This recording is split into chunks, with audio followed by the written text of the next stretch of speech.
All right. My guest today is a former Special Forces Green Beret. He spent 21 years in the Army, and he is the founder and CEO of Alpha Elite Performance.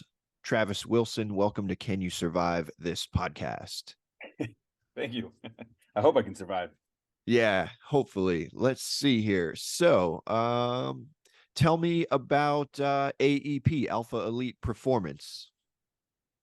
Alpha Lead Performance. Well, it's just something that kind of I went to school for exercise science. I've always been interested in supplements, working out, physical fitness, all that good stuff. So, as an active duty Green Beret, towards the end of my career, had a near fatal free fall accident. Thought I was going to get kicked out of the military, so I needed something to fall back on. So, really, just started researching ingredients and things like that can help with recovery, endurance, and came up with a product called MPerk, which we still sell today.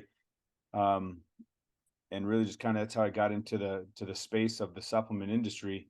AEP, Alpha Elite Performance, just kind of that name itself came from ODA Alpha, the A team, elite special forces, and performance. Everything that we did was driven on performance, to include what we do today.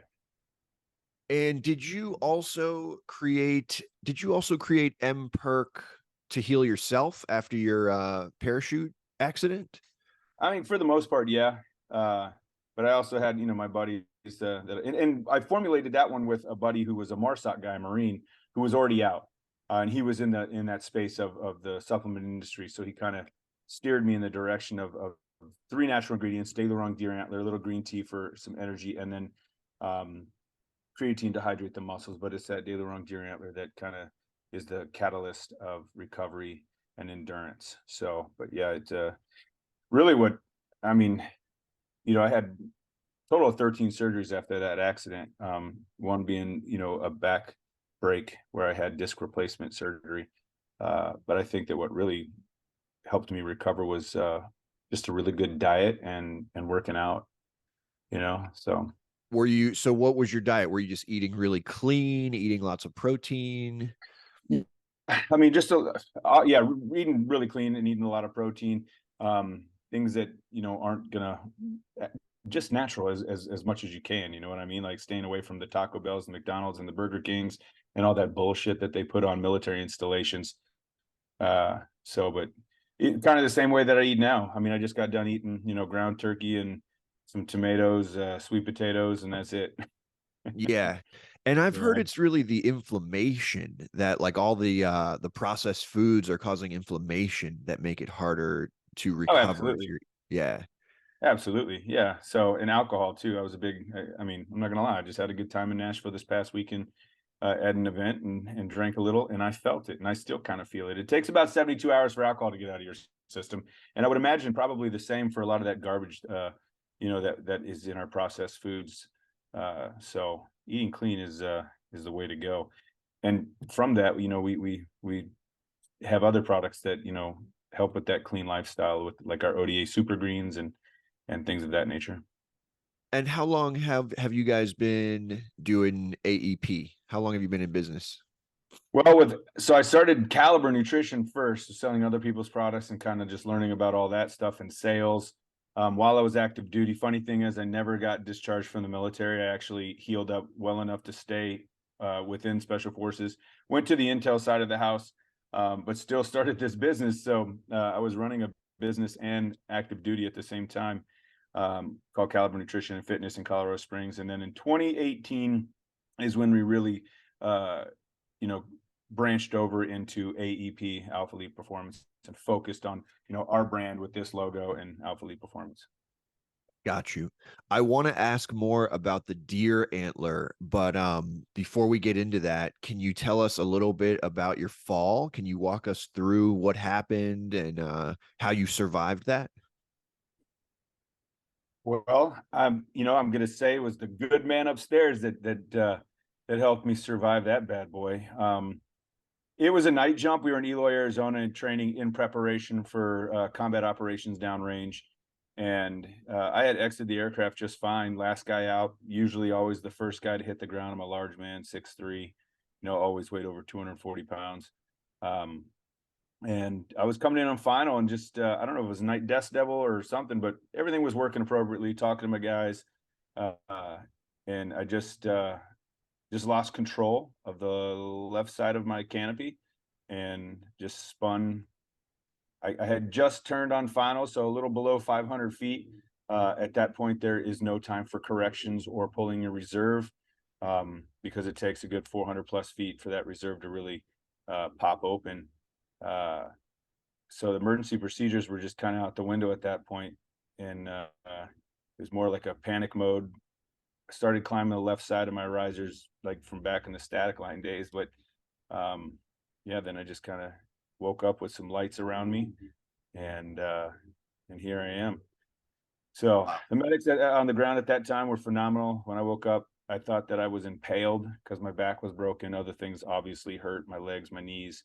Uh, I wasn't all really there mentally, but I had a fentanyl lollipop in my mouth already, because they knew that I was going to be in a lot of pain. There was a team on the ground that was watching that night jump through night vision goggles and watched it happen and heard it. And apparently it sounded like two rocks slapping together when I hit the ground there. I missed the grass. There was some nice lush grass there, but I hit the desert floor. So you were basically spinning and then hit the ground? Yeah, yep, for the most part, yep. I mean, yeah, that's exactly how it happened. I remember because there was a building to my right, and I remember, the flash of the light, dark flashlight, dark, then boom. Yeah, Yeah. it happened pretty quick. Honestly, I can't say that I was scared. I don't remember being scared. I just remember like, what the hell? This isn't right, you know? Uh, yeah, and that's And it. so did your parachute basically malfunction? Is that what caused that? No, we think we no, because there was after the investigation, they checked the parachute and it was all good to go.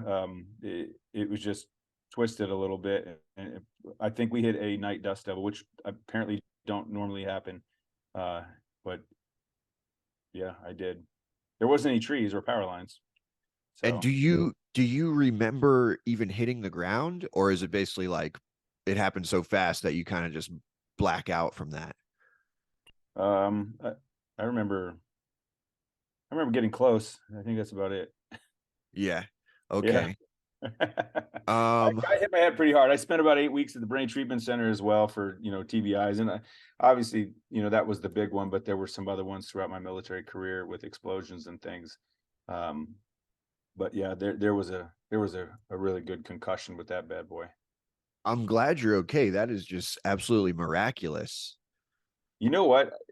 I am too, and I was just talking about it this past weekend with somebody and saying that I have been very fortunate with the surgeries that I've had, because like the ankle reconstruction one that I had has been great. I have no, I mean, occasionally it gets sore. In cold air, I feel some pain in my knees. I have two partial knee replacements already, but I think that was just those two were from over time. Uh, there was, some hairline fractures and things like that. But the biggest one really was shoulders and um, head, obviously, and my back. So it shattered some vertebrae and caused some discs to shoot out uh, into my spinal cord. So I had spinal cord compromise for a little bit. Kind of lost the feeling of my left leg and my man junk, which I did not like. But it's a funny story how that happened. How I found out that I couldn't feel my wiener. The nurse was playing around with the Foley catheter, and I was like, "Oh, not trying to be a pervert, but can you touch that again?" And she did, and I was like, this sucks. I Oh can't feel man. that at all.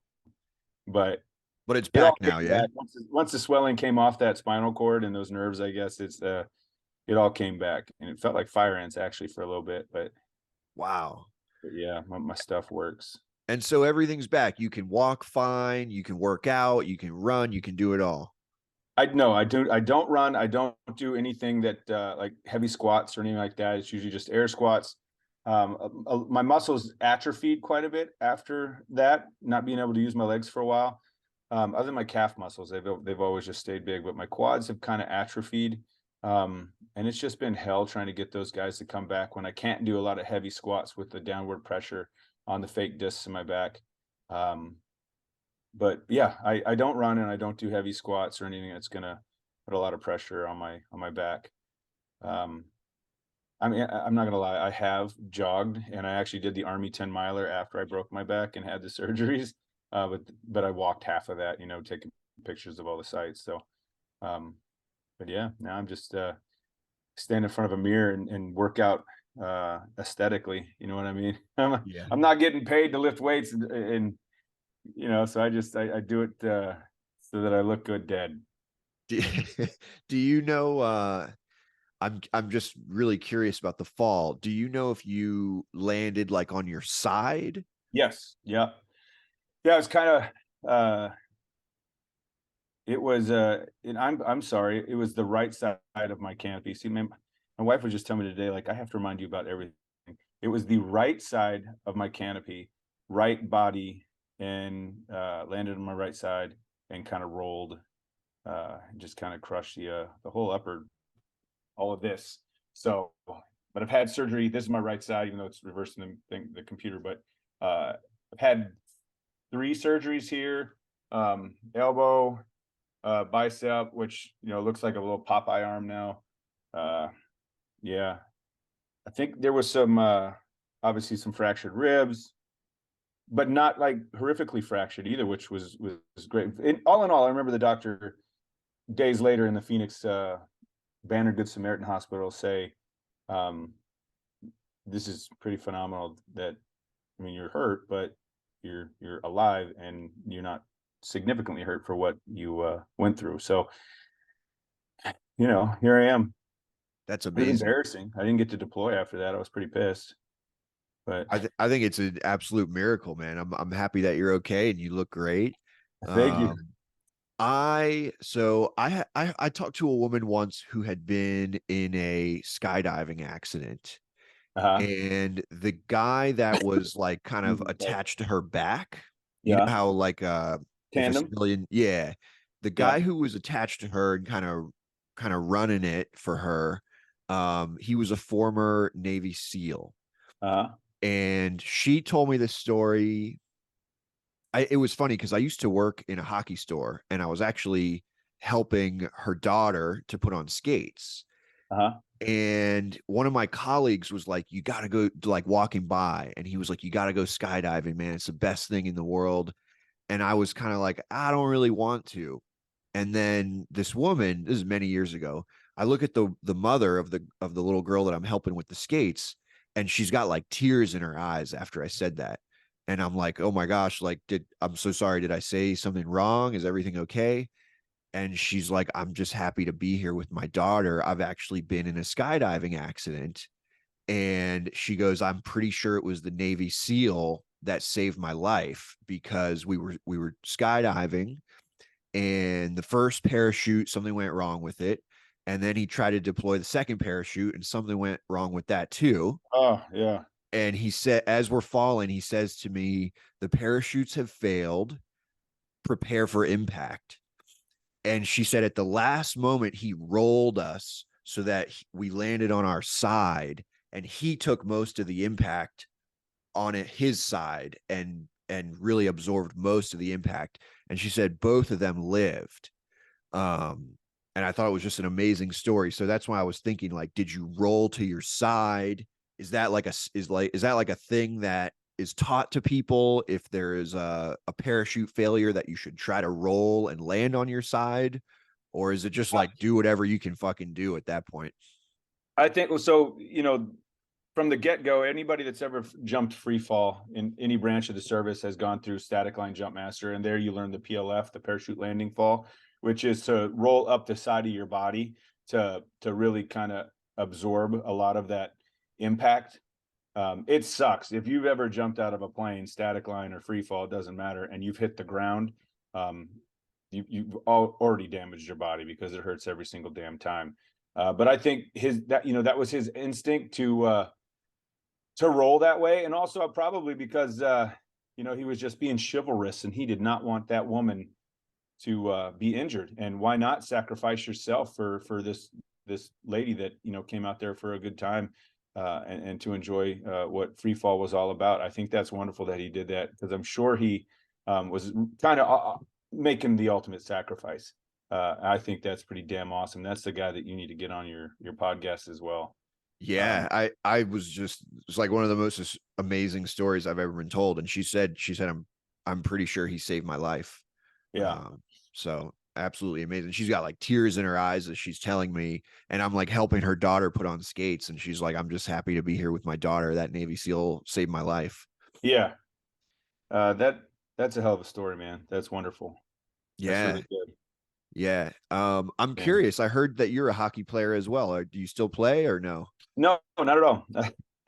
I did. I grew up playing hockey. I played in Alaska, played in Portland, a little bit in Pennsylvania growing up, and then played at Boise State under their ACHA program there.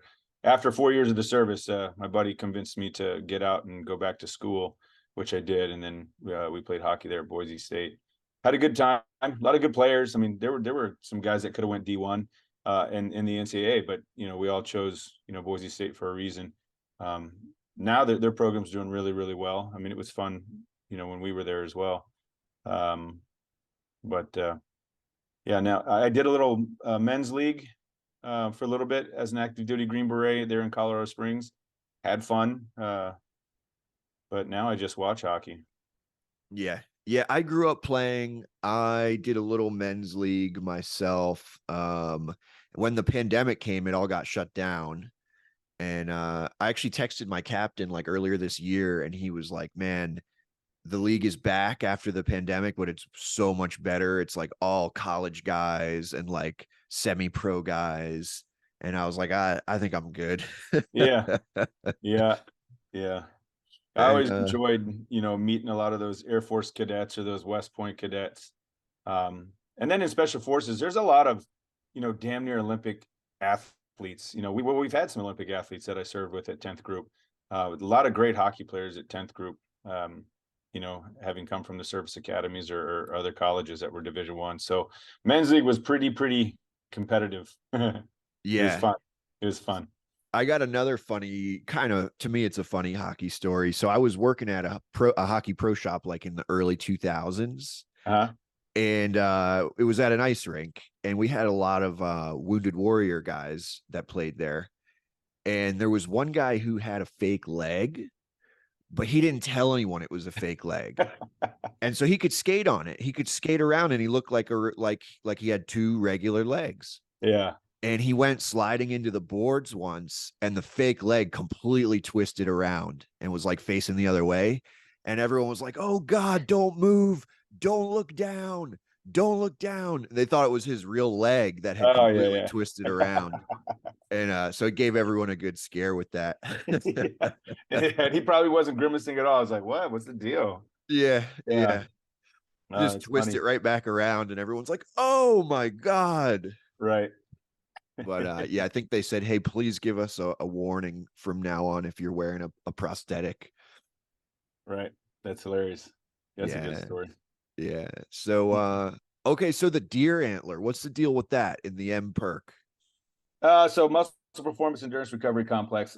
Deer antler, Ray Lewis made it famous with the spray stuff under the tongue and all that stuff. But um, deer antler really just it helps with it's a Chinese herbal medicine. It's something that's been studied. You can read about it on WebMD. You just Google all about it, but it helps with high cholesterol, bone density, strengthening your immune system.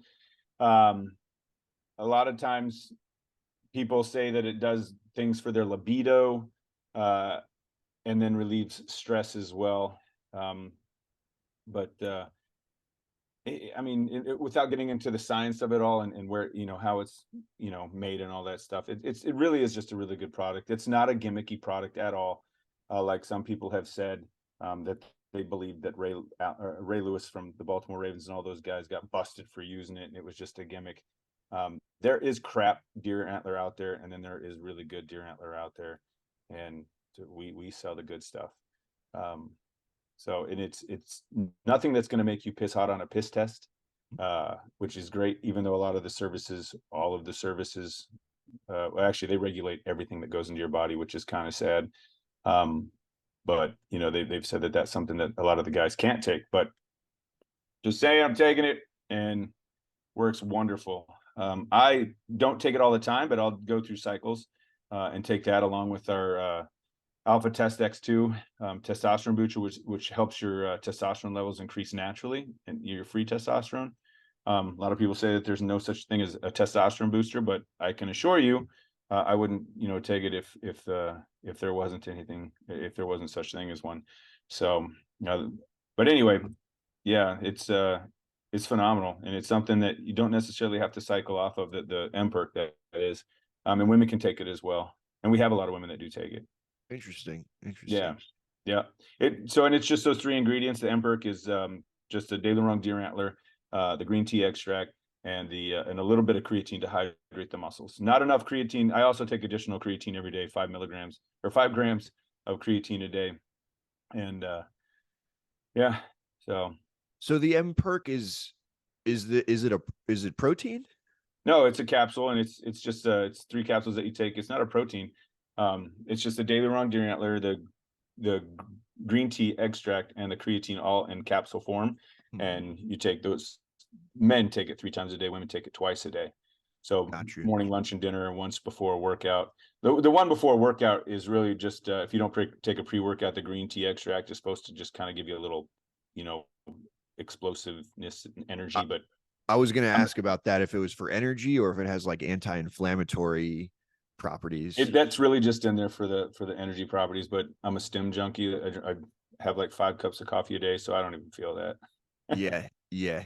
When So I'll tell you when I was my biggest, I used to be a lot bigger, but when I was my yeah, biggest, I was taking a pre-workout and just getting crazy in the gym.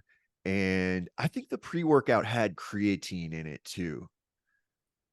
Um, but yeah, I want to get back in the gym and get big again, but I have to eat so fucking much. yeah, you got to eat big to get big.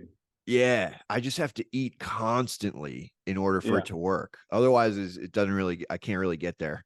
But let me ask you, I mean, what are the reasons that you want to get big for? Um, Confidence and really just like aesthetics and confidence. Yeah. No, I Yeah, hear you. I mean, that's fine. Um, yeah, I mean, and I tell a lot of people, you know, well, why do you want to get big? You know, it's hard on your body. It's just more weight. Uh, good but point. yeah, I mean, if it's for aesthetics, you know, maybe it's just 5 to 10 pounds of muscle that you want to put on, which is a significant amount. Yeah, You're not going to look like Arnold Schwarzenegger, but yeah, aesthetically, you're going to look good. I'm in an industry, and I'm honest about this. A lot of people are like, you know, why do you work out, or you don't need to slow down, or whatever. But I'm in an industry where if I don't look like I'm in this industry, it's not going to help sell product, you know. And you have to be honest with the people that critique you, and then you got to be honest with yourself. You can't be a 400-pound, you know, slob and, you know, have a company that, you know, is in the health and welfare industry. So, fitness yeah, industry. So, yeah. yeah. But I I just also, I want to look good. I want to look good for my wife, you know, and I do a lot of speaking engagements, and I was just on stage in Nashville this weekend, and I want to be able to look good up there as well, you know, because it helps. yeah, I just want like 5 to 10 more pounds of muscle. Yeah, man, Um, that's pretty easy to do in a year. yeah, yeah. I used to be able to do it in like when I was in my 20s, I could do it in like a few months. Yeah. But it's not as fast as it used to be. Well, and a lot of the times, you know, are you checking your testosterone levels? Like we have a testosterone boosting property, you know, product, but a lot of people don't need to take that because maybe their test levels are low. And have you gone to the VA and had your test levels checked? If your test levels are low, you might, you know, qualify for, you know, TRT, testosterone replacement therapy in small doses to get you to uh, where you should be so that you feel better. And it's not just, I mean, that will help you in growing muscle, but not like, you know, it's not a steroid that's gonna, you got to work hard for it. Still, people who use steroids, you know, in mass amounts work their asses off to Yeah, grow that god awful amount of muscle. yeah, But testosterone therapy is definitely going to help you get back into the gym, help you stay lean, help you build muscle, and help you feel better, help cognitive, you know, cognition and reasoning and thought, um, and make you happy. I know a lot of guys that had low T and were depressed and they got on testosterone replacement therapy and did a 180 and felt wonderful about life. So there's a That's lot of good things interesting. about TRT. Yeah, so I guess for the listeners out there too, then make sure you're getting your test to see where you're at with your T. Yeah, absolutely. Absolutely. Uh, I know in the soft world and the special operations world, um, it seems to be pretty common for guys to have low testosterone to be running at such a high level for so long, and then when they just get that desk job, that staff position, whatever, their test levels just crash, Hmm. and so it happens often. But it happens to all men. It's not just special operations guys. I just use that as an example because that's where I came from.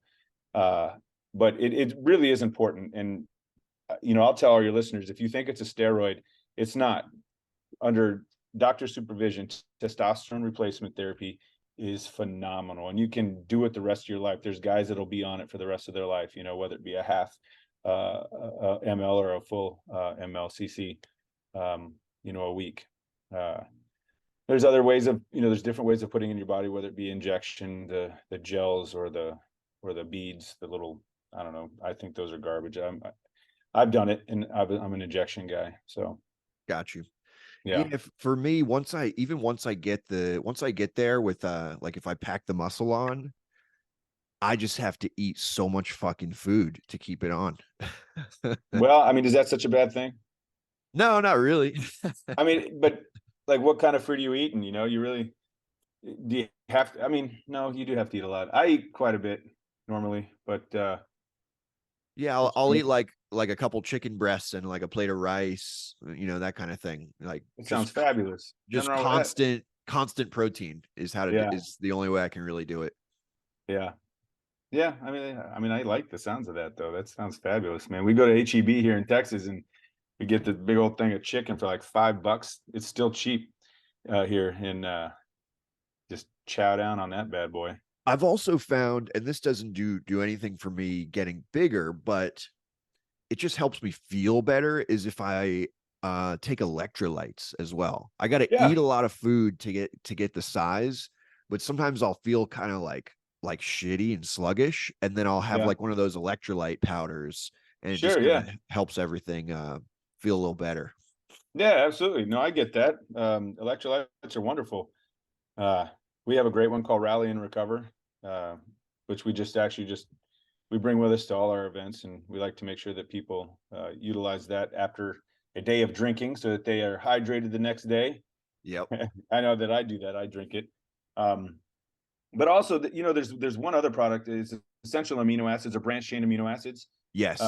they metabolize in the muscle, not the liver, so they're great in helping build muscle. If there's anything that I tell people that they should take, it's essential amino acids, which have the BCAAs in them, Hmm. protein, whether you eat all your protein or get it in a protein shake form, um, and then what's the other one? Yeah. Creatine. Anyway, essential amino acids and protein are pretty damn important. And creatine, yeah, creatine. Yeah, there's a lot of studies going on with creatine right now. Yeah. So That's one I'm glad you said that because also when I was much bigger, I was taking a lot of BCAAs, a lot of branched chain amino acids. yeah, and they're relatively inexpensive. Uh, I'll tell your listeners, if you're listening on Black Friday, we're gonna have a 50% off your entire order sale. So hit us I'll up have on to Black I'm Friday. gonna get in on that. So what is that? What's the where is that? AEP Alpha Elite Performance AlphaElitePerformance.com. alphaeliteperformance.com Yeah. Black Friday get 50% off your whole order. Yep. Yeah. Uh, but essential amino acids, protein, creatine are great. Pre-workouts are wonderful. A lot of people say that's a young man's game, and in some instances, it really is. I mean, because high stimulants, do we need that at our age? I'm 48. I don't know how old you are, but it can increase. It's a high stim, so blood pressure, all that good stuff. If you've got heart issues, I don't know. Do a Uh, lot of those I haven't taken them in ages. I'm 36 by the way. But I used to I think they put like niacin in there or something because I used to feel like I was fucking burning when I used to take those. yeah, man, that'll bring the blood to the surface of the skin. There's also the beta alanine. You get the itchy. Ours doesn't have a lot of that in there. Uh, ours is more of a stim pump. Yeah. Prolonged pre workout that doesn't make you crash. at the end of it. It kind of can it dies out nice and even. So that was it is called pipe hitter, but it's pretty popular pre-workout. It's what they call soft guys, special operations guys, is pipe hitters. So I jumped all over that. And I was starting to check out some of your stuff to get ready for this show. Do you guys also do sleep aids? We do. We have, yeah, it's called GBNT, Green Beret Nap Time. So we also have a Greens, ODA Super Greens, and our GBNT Sleep are both approved for use by the Special Warfare Center in schools. The detox we've proven that it reduces heavy metals out of the body. If you go to the website and click on it, and you'll see one of the subject tests was decreased levels in lead and antimony, significant decreases. And then the GBNT Sleep is just, it gets you to REM sleep. It's extremely popular, so much so that we're out of it right now, but we should have it back in the next week or so, And or what less. can you talk about what's in that? Is it melatonin There's or some what? melatonin in there, some GABA, some amino acids in there as well, but they just kind of synergistically work together to get you to REM sleep. And is REM sleep, is that where you dream? Yeah, REM, That's the rapid really eye movement. important one, right? Yep, rapid eye movement. That's where the healing happens, man. When people don't get REM sleep, they're not really getting good sleep. They feel restless throughout the day. That's also where your testosterone therapy comes in. It helps you to sleep better as well. You want that REM sleep. REM sleep helps with weight loss. It helps with muscle building. It helps with gray hair, the slowing of graying hair. Sleep. REM sleep helps with looking youthful. I'm 48. I apparently get a lot of sleep because a lot of people are like, "There's no way you're 48." But REM And it sleep. helps REM sleep helps with healing physically, but also like psychologically, I think too. Yeah, reduces anxiety. Absolutely. Yeah. Yep. That's where the magic happens. You want to get to REM sleep. REM sleep's important. I had a sleep study done towards the end of, or right at the end of my career, and my brain and my lungs stopped talking to each other 88 times in the first hour of the sleep study. And the dude came in and hooked me up to the machine. I was on a BiPAP, not a CPAP, but a BiPAP, so it forces air in. Uh-huh. um so um so I wasn't getting REM sleep, and it made sense why I was sluggish. I was in a staff position at that time, and just tired all the time, and low T at that time as well. And so yeah, I qualified for a BiPAP machine, which sucks. I absolutely hate it because it's Do you still use it? yes, Yeah. Yeah. yes, Mr. VA. But hey, apparently it's working because you look youthful and Yeah, healthy. So yeah. But I also have this machine that takes ambient air oxygen and makes it a little bit more potent as well, and it hooks into the machine. wow. Uh, yeah, so I have to have that as well. So an oxygen machine in the house and the BiPAP machine. So, but I have a central neurological sleep disorder. Mine isn't caused by any occlusions or anything like that. Mine just is my brain doesn't like to talk to all of this other stuff. So Wow. Yeah, I think a lot of people though, more people that realize it have some kind of occlusion yeah, that's closing the throat down and they're not getting that deep sleep and they're kind of yeah, snoring and not breathing and yeah. Some people need surgical procedures, moving things around, moving the jaw around, the mandible, to make more room. I know a person that just had that surgery done, and she sleeps amazingly now. Uh, and a lot of people are just overweight. They don't think they are, but they are. And once yep. you start getting past that, even bodybuilders though have that occlusion that helps them. That doesn't help them, but they snore because of it, and it occludes their breathing. So yeah, Did you we're all feel not like you meant to be big. were you able to tell that you were getting better REM? Like did your dreams get fucking weird or anything like that? Yeah, yeah. Man, I've had some pretty wicked dreams, some really good dreams I didn't want to wake up from. Some I was really pissed, like, just wanted to continue that one, you know. Yeah. But But that's when you know the healing is happening. When the dreams are getting really weird, that means your Yeah. body is like really in that good REM sleep, and you're getting the physical and Yeah. also mental healing. And we've had some really good feedback from people saying, "Man, my dreams are vivid as shit." And I'm like, "Good, good." Sometimes I've had a couple of people say I can't take that because I obviously have some demons that I need to work through, and they've, so, and I get that as well. But Yeah, that's only been told to me a couple times. got you. Well, I'm gonna check it out. I'm gonna get in on this Black Friday sale. Yeah, absolutely. Let's see. Anything else? Alpha Elite Performance. What about Alpha Elite Performance Outdoor? Yeah, man. So we started a nonprofit called AEP Outdoors, and we take special operations, not just special operations, but veterans, uh, but primarily soft guys, just because the footprint's so small. And I know so many of these dudes that need this type of outdoor adrenaline, adventure, mental health treatment, which is, I love the outdoors. I love to hunt. I love to go out down to Cabo and fishing. So we've taken some guys down to Cabo to go sport fishing, heli hog hunting in Temple, Texas, and just this past August, we took um, one of the first few women recruited into the unit into special operations. We took her to Africa to hunt 10 games plains animals. Wow. Uh, so yeah, it's I just want to be able to um, get people outdoors, and be with each other. Cabo uh, was an extremely healing trip this last year. Within the first 3 hours, the guys that were there, in one way, shape, or form, knew somebody that had been killed, or there was just this what is 6 degrees of separation or some, I don't know, but we had Navy SEALs, Green Berets, MARSOC, a couple regular Marines, um, but due to deployments and just this long ass war that we had, um, it was pretty magical, and the start of a really good healing weekend within those Amazing. first 3 hours. It was really cool.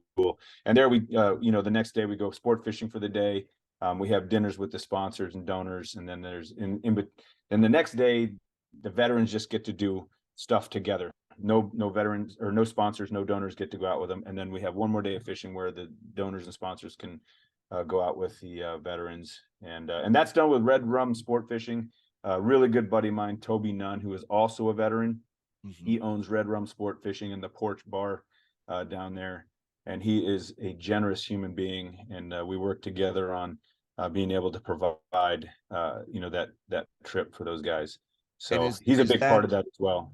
is that um is that free of charge to is that like To those guys, yeah, the veterans, yes, amazing.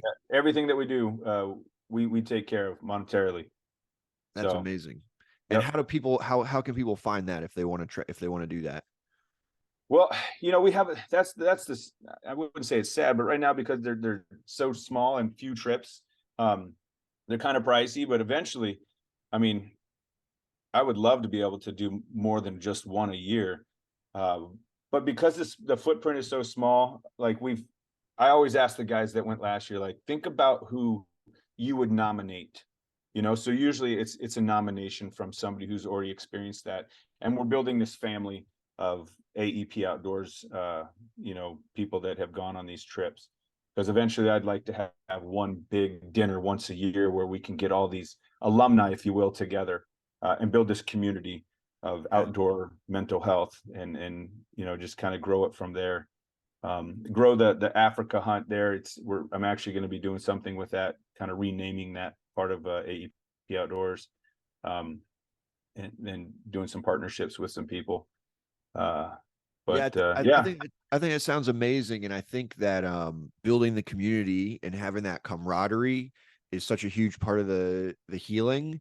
And also, I think it's like a double win because you get the connection to nature and you get the connection to each other.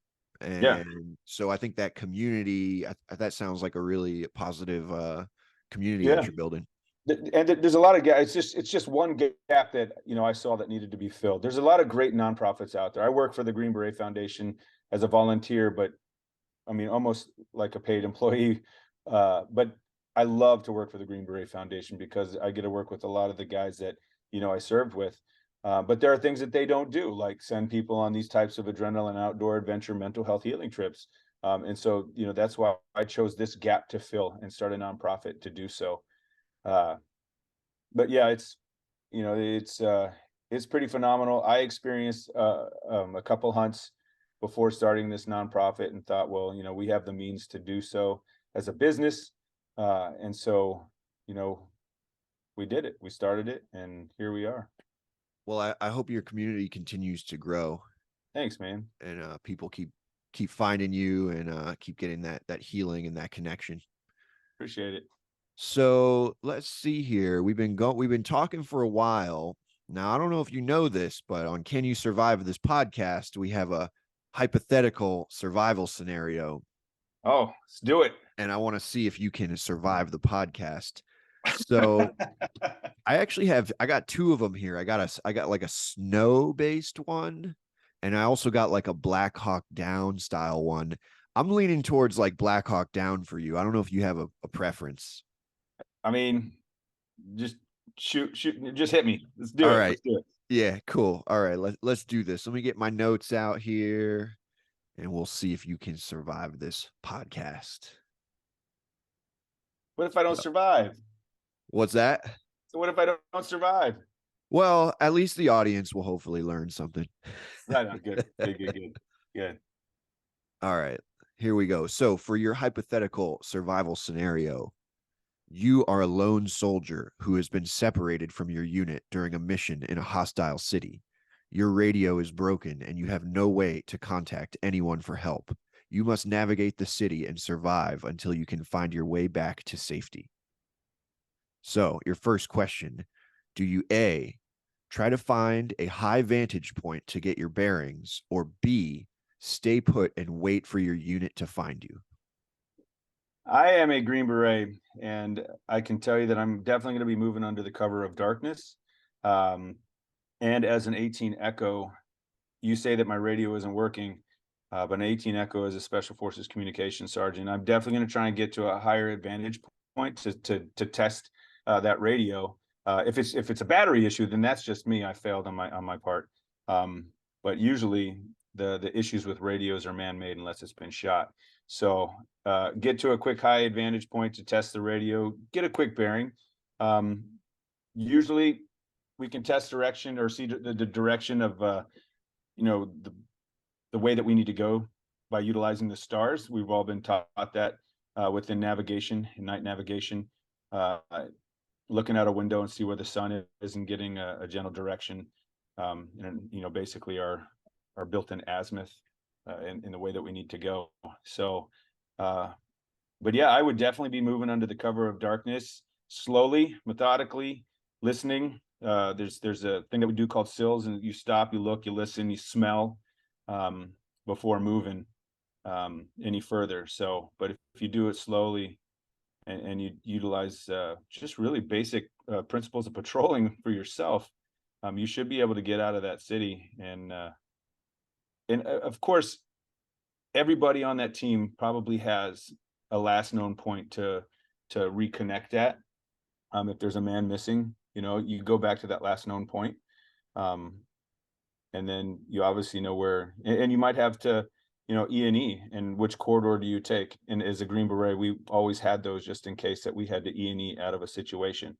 So, it's and you just want to go slow. Do I have a gun? I still have my guns, right?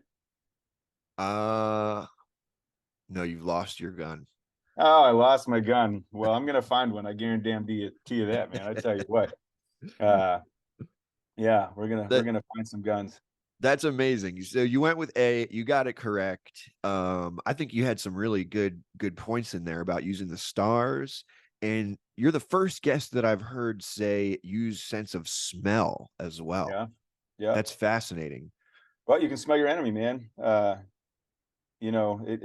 of the I absolutely loved being. At first, I was a medic in the infantry up in the 501st in Alaska, and learned that you wanted to smell like everybody else around you. I think in Vietnam, they ate the way that the enemy ate, so that they could smell like kimchi or whatever. But that was really kind of just hammered in going through the Q courses, Green Berets, back in the day, that you want to smell like your enemy. But you can definitely smell the enemy because they're going to smell you. So there are a lot of things that you don't take into the field or into combat because, you know, they'll smell you. You don't wash your uniform in Tide. You don't wear cologne. You don't wear aftershave. You essentially you don't shower every day. You want to smell like ass because that's what they smell like. Yeah. And you hope that they mess up and that they showered. Uh, and I will say that I fought an enemy that I have smelled before that smelled Gucci as shit. Like, why are you out here in your Iraqi tracksuit smelling like, you know, Dolce and Gabbana, or whatever? It's like you're giving yourself away, pal. So That's amazing. That's good stuff. That's the first I've heard someone on here say that, but that's a really good point. yeah, Okay, so you chose A, you got that one correct.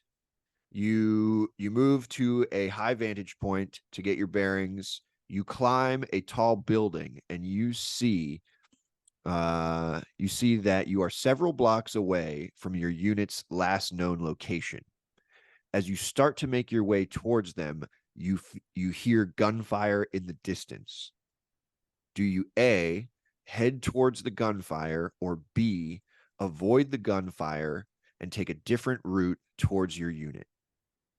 I don't know who's doing the shooting, and I don't know what distance and direction that's coming from. But I'm going to go back to my last known point, where my unit was at, and I'm going to avoid that firefight because whoever's there is probably taking care of business. And once I get to my last known point, hopefully somebody is there because we got separated, and that's what I would imagine was put out. If we get separated, everybody get back to the last known point.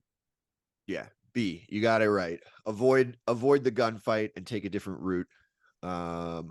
So you avoid the gunfire, you take a different route towards your unit. As you make your way through the streets, you come across a group of hostile fighters.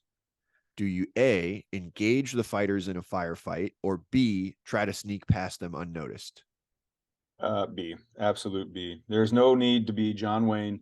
Now, you didn't say that they saw me, so uh, if they saw me, then I have to E&E while defending myself. But you want to try and shoot as little as possible because that also inhibits your means of exfilling. So I would stop and slowly slip out as quietly as possible.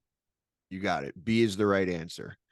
So you decide to try to sneak past the fighters unnoticed. You manage to make it past them, but as you continue towards your unit, you come across a collapsed building blocking your path. Do you A, climb over the rubble, or B, go back the way you came? Is there a way around it? I mean, you don't want to go up and over anything really because that exposes and silhouettes yourself against the moon if it's at night or whatever. If there's a way around it, uh, that would be the best course of action, because you could probably do that pretty quietly.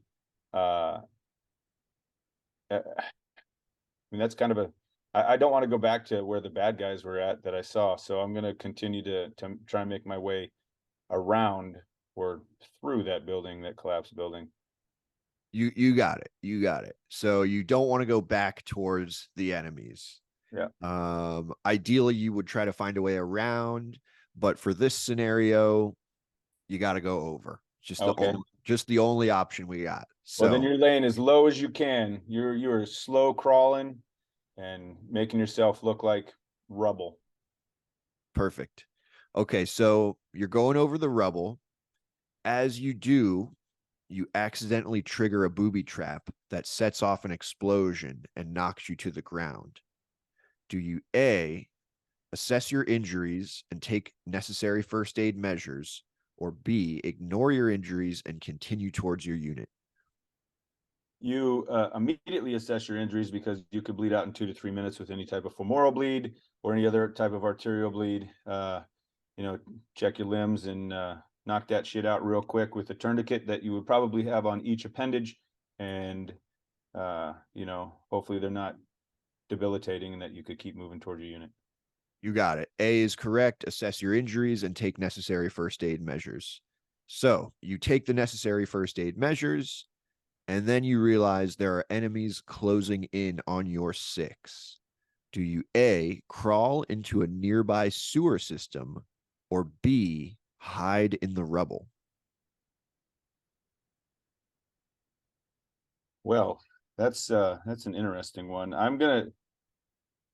I'm probably gonna they're probably gonna be scouring that rubble. So I'm gonna probably sadly get into that sewer system. And me being a germaphobe, it's gonna be really difficult to do.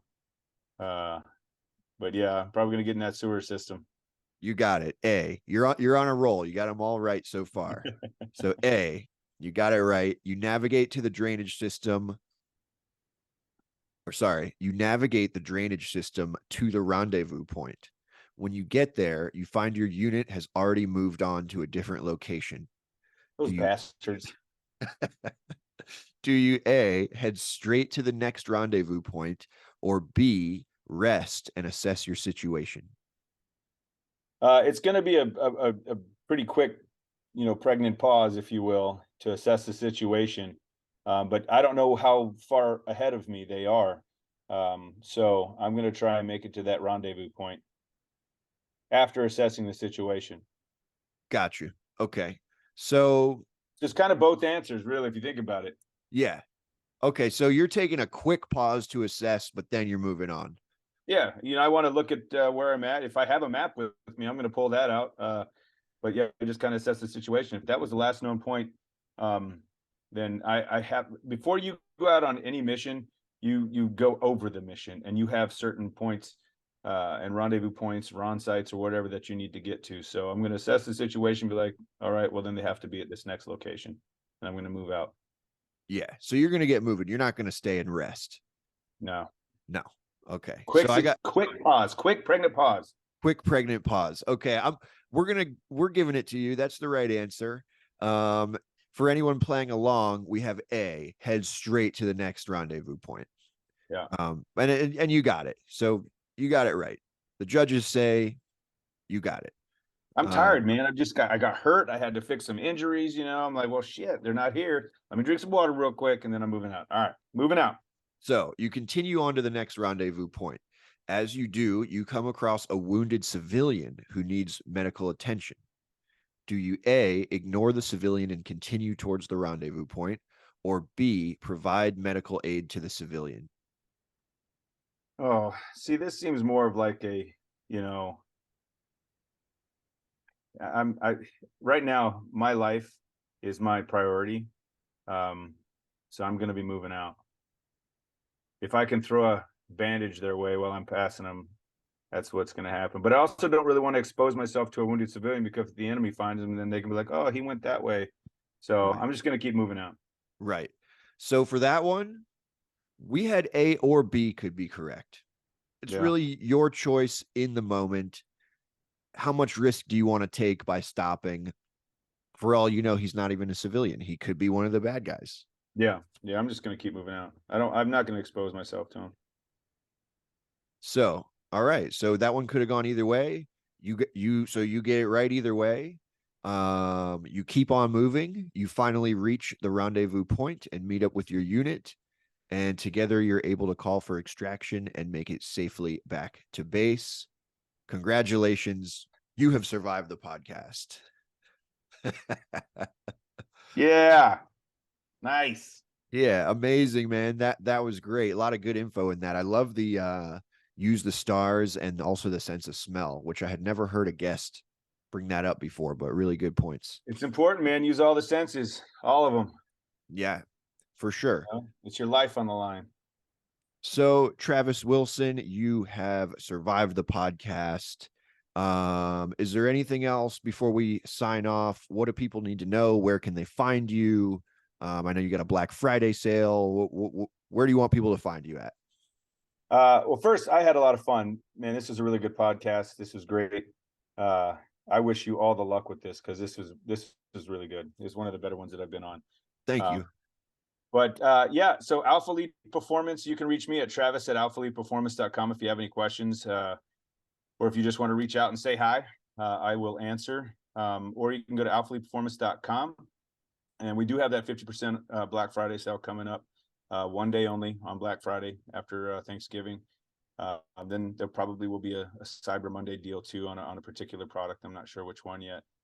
But yeah, alphaeliteperformance.com, and just check us out. Follow us on Instagram at Alpha Elite Performance. Instagram also, if you go to the bottom of the website, you'll see our Instagram pages. But yeah, AEP Outdoors, AEP_outdoors, or Alpha Elite Performance on Instagram. There you go, Alpha Elite Performance. And thanks for listening, everybody. Bye.